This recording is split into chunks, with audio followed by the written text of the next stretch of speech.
Hello, and welcome to HORRORific Tales. In this show we celebrate the creation of independent authors and aspiring writers. Please like and subscribe and share these episodes so we can help our talented friends get as much exposure as possible. We would also appreciate it if you could support our artists by following them on their individual platforms and by purchasing their works. Details on how to do this are in the episode description. This HORRORific tale is a submission as part of the Horror MAYhem event created by the Bookish Bryants. This week we celebrate cosmic horror. Join us now as we present Problems by Gibson.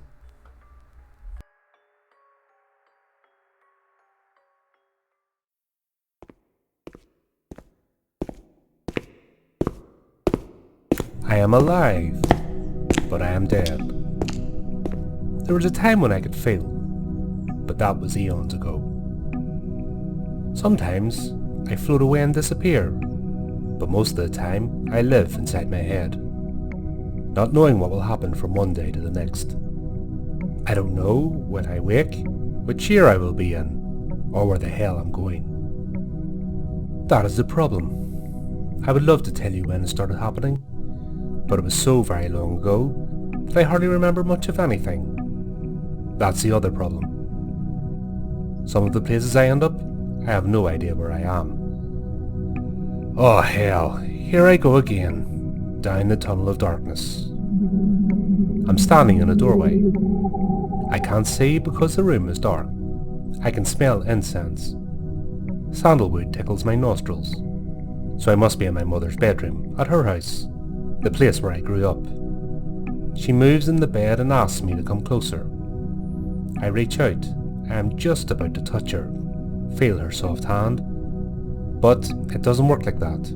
I can't actually touch anyone when I'm in transit from one place to the next. Suddenly, a sparkle of colour zooms towards me. The tunnel appears, and I am pulled in. I land hard on solid ground. It is snowing. I am looking at the sky. I don't want to be here. Anywhere but here. The man with the axe is coming closer. His footsteps crunching in the snow makes me tremor in fear. I will myself away. But it's not that simple. I can't just make it happen. I watch his approach. He is nearly in front of me. This time I can see his features. He is old, and although he looks familiar, I have no idea who he is. He is speaking, though I cannot hear his words. The wind is too loud. It's cold, and I am shivering. I'm about to scream when suddenly I am taken away down the tunnel, leaving the old man I do not know behind.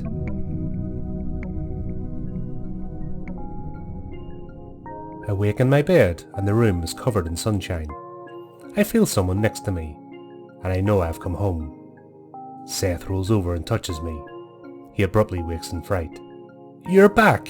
Where have you been? You took so long this time." It still baffles him that I live like this. I told him about my problem when we first met. That was years ago now. "The kids have missed you," he quietly says. "I know, love.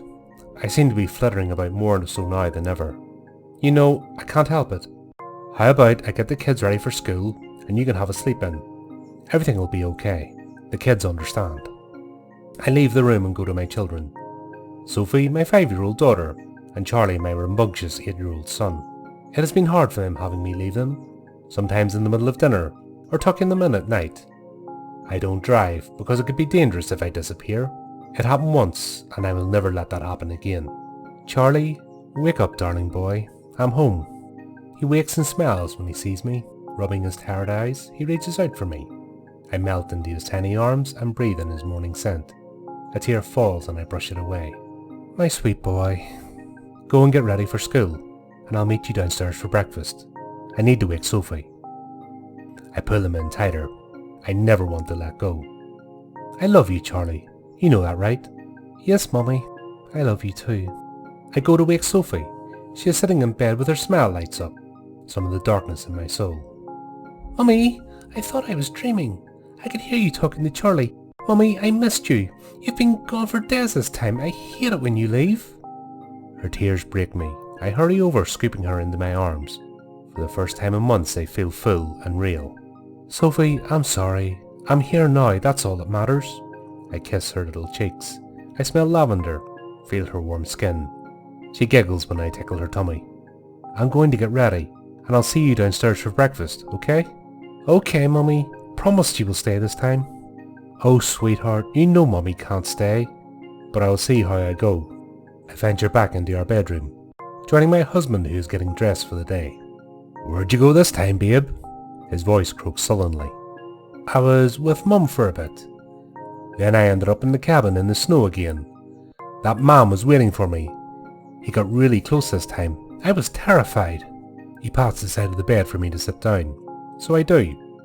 I can feel the distance between us, a black hole pulling us apart. I'm not sure how much more of this we can take. It is no good for our marriage, and the kids are confused. Charlie told one of his friends about your problem, and now they think he's weird. I had to get him early from school yesterday. He is being bullied. He takes a breath to calm himself. I know you can't help it, but you need to know this is really affecting the kids. I'm at a loss as to what to do. I get lonely when you're away too. Tears sparkle in his eyes. He brushes them away. Although this kills me inside and breaks my heart about the kids and the effect this is having on my husband, there is nothing I can do about it. Look, I have an idea. How about you take the day off work and we keep the kids home? We could go somewhere special. We could go to the beach. They would love that, I say, snuggling closer to him. He stands abruptly and moves away. Really? You think that will make up for the time you spend away? Seth, it is better than nothing. I would love to spend the day with you and the kids. It has been such a long time since we did anything together. Suddenly, my head feels funny, and there's a ringing in my ears. This is not good. I can feel the tug, like a string is pulling me towards the tunnel. Please, I beg. Not now. I come to in complete darkness. Instantly I know where I am, the place I call the void. I call it that because the dense dark fog is so thick it's hard to breathe. I can hardly see my 2 feet in front of me. I have not been here since my teenage years. The vile stench is like sewage and off meat. Stumbling to my feet off the cold wet ground, my clothes are drenched. They stick to me as I tread through the nothingness. A sound to my left startles me. Something fast darts past, and then another and another. Their primal noises screaming through the darkness chills me to the core. I run. Risking a glance back, I see the morphing cloud of black mass following me, flying and swirling around. I can feel their coldness as they pass through me. It starts at my toes and up through the top of my head. I think I will not survive this time. Whatever they are will rip me apart. Turning back to a fast run, I hit a tree and I am out. I wake and my head is swimming. It takes me a while to realise I'm in the back of the old Holden we had when we first got together. Seth is driving and his brother Adrian is riding shotgun. They are talking animatedly about the movie they just watched, Pulp Fiction. They are laughing their heads off. Seth is stealing looks at me in the rearview mirror. Did you like the movie, babe? Yes, I love Quentin Tarantino. He's the best, I reply. I feel like something is missing. The kids! I have come back to before the kids were even a thought inside my head. This has never happened before. I am so confused. My head feels foggy. I don't want to be here without the kids even being in existence. I need to get away. Are you okay, babe? You look sick. I don't have time to answer him before I am dragged away, back down the tunnel. When I come to, I am back at home with Mum and Dad. My older brother Emmett is eating his breakfast and packing his school bag. I sit here dumbfounded. Something strange is occurring. I keep ending up in the past. Sarah Jane, eat your breakfast. Hurry up or you'll miss the school bus. I dare not move, not wanting this moment to end. Dad is alive and sitting next to me. He died several years ago from a heart attack, and I haven't seen Emmett in years. He lives overseas with his wife and children. Mum is still alive, but the times I end up in this house, she is usually in bed, existing in a deep dark depression. I take this opportunity because I don't know if I'll ever have another chance. Dad, I love you. Okay, Munchkin, I love you to the moon and back. He kisses my cheek. Mum, I love you too. I just want you both to know you're wonderful parents, and I'm sorry if I've caused you any problems. Sweetheart, don't be silly. We love you too. Now go and get ready for school. I make my way to my old bedroom. It is exactly as I had left it all those years ago. It is messy but clean. My posters are on the walls, and the bookshelf packed with all my favourite books. Even my stuffed animals I had forgotten I had sat there waiting for a cuddle. The air in the room changes. It is charged with a new energy I have never felt before. Suddenly, I feel myself drifting towards a tunnel. But I don't want to go, not yet. But I can't stop the cycle of life that takes me away from this moment.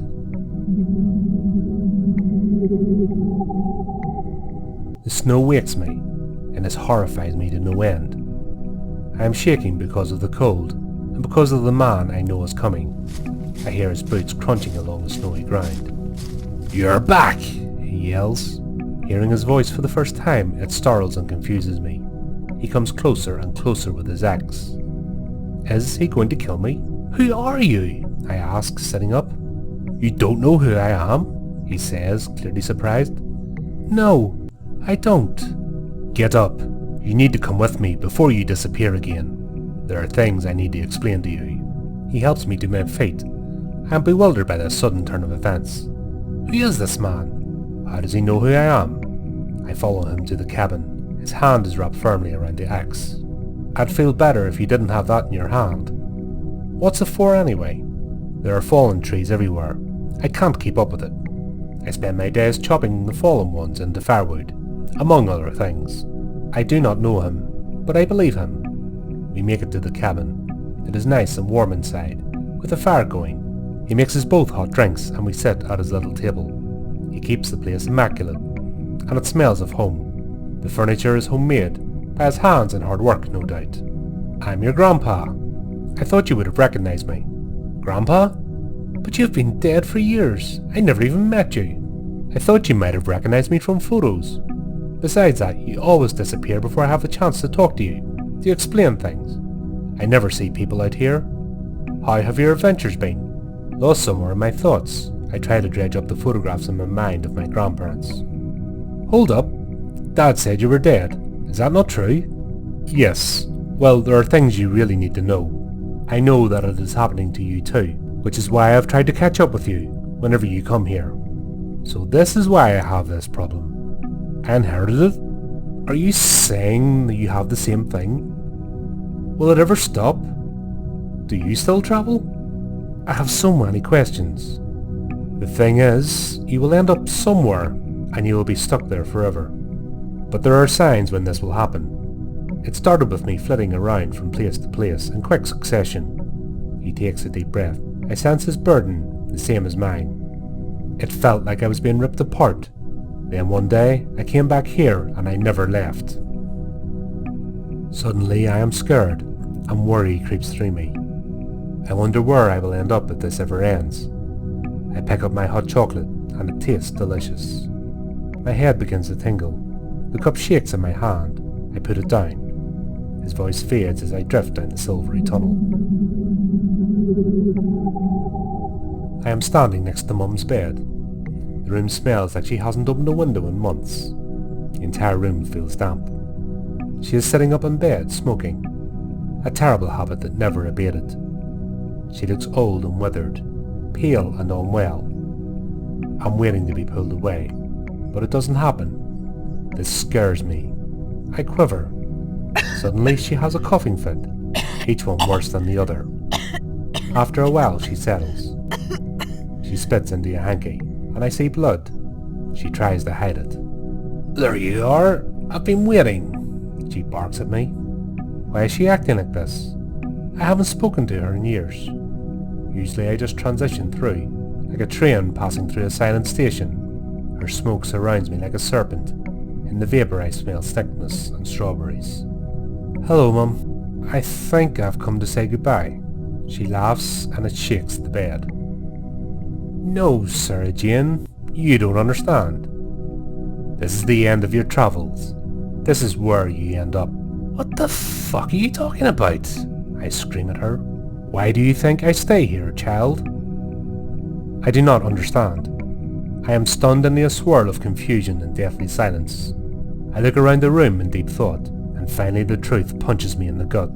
It wasn't Dad who I inherited it from, it was Mum all along. Then I remember. It was Dad who took me to gymnastics, swimming lessons and parent-teacher meetings. He would flip it off by saying Mum was having a nap. Then a lost memory implodes in my head. One day I crept into the room to see her, but she wasn't there. Nor was she in the ensuite, her walk-in closet also empty. I asked Dad where she was. He lied right to my face, reassuring me she was having a nap. Now I realise it was total bullshit. This makes me mad, and suddenly all those years of lies has me fuming. I stayed with Mum. I had no other choice. The opportunity for me to leave never eventuating. I watched her slowly withering away. No one came to the house and we never left, existing on nothing. We lay in our bed, me staring at the ceiling wondering what my life would have been if only I had made it back home to my husband and kids instead. I didn't want to be here, but there was nothing I could do about it. I was beginning to think I would never see my family again. After a few months, Mum died in her sleep. Then one day, I wake back at the cabin. This time inside, not out on the snow. Grandpa is screaming in my face. "Hurry, child, we don't have much time. There's only one way you can stop bouncing around. You have to kill me. This is your last chance or you'll be stuck here forever with me. If you want to go home to your husband and kids, do as I say. Do it now." Without a second thought, I grabbed the pistol from his hand. I turned it around and shoot my grandpa clear in the middle of the forehead. The room begins to spin. My head feels broken. The tunnel is smaller this time, but at the very end I have my bedroom in my sights. The hole in the air is closing. I run and I run, but I am exhausted, shattered beyond anything I've ever felt before. The colours slowly dim as I race through and lunge for the opening. Seth is shaking me awake. "You're back! You came back!" His tears soak into my dirty shirt. He smells like coconuts and aftershave. Am I really here? I made it. There's a knock at the door and the kids burst in. They pile on top of the bed and snuggle in, giggling. They seem a whole head taller, and this saddens me. Something is different. I feel it in my bones. Something has settled, and there's no string attached to me anymore. I made it home, and here I will stay.